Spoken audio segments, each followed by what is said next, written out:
Hey, what's going on, guys? Welcome back to another edition of Rock's Garage. I'm your host, Dan, and on today's episode, we're going to be installing part number ACC-SW150-YM, which is the Laguna line of steering wheels for the Yamaha Drive. Now, before we get started, let's take a look at what comes in that kit and the tools we're going to need to perform the installation. So when you receive your steering wheel kit, you're going to have the steering wheel unit itself already assembled. So in order for us to install this on the cart, we do need to disassemble it just a little bit before we do that. So we're going to go ahead and pop out this center cap. And then inside you'll see 3 little tabs, and that'll allow me to remove the back section of the steering wheel.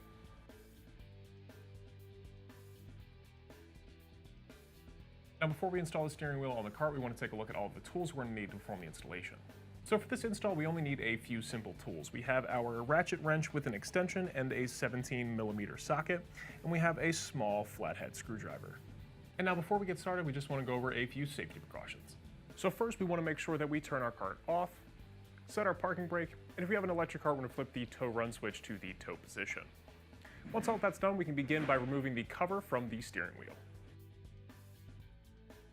So now before we go ahead and remove our factory steering wheel, we want to make sure that we straighten the wheels out so that when we go to install our new steering wheel, everything stays lined up.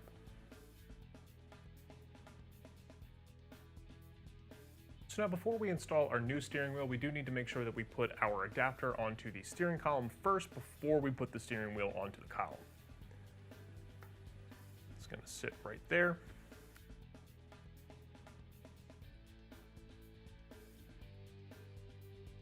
So before you go ahead and secure your steering wheel to the cart, you do want to make sure that it is centered.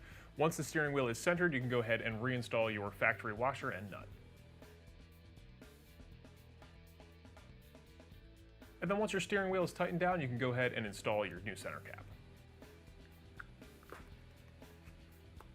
So now that you have your center cap installed on your steering wheel, that's going to do it for the installation for part number ACC-SW150-YM on our Yamaha Drive. Thanks for watching this episode of Rock's Garage. Stay safe, and I'll see you guys next time.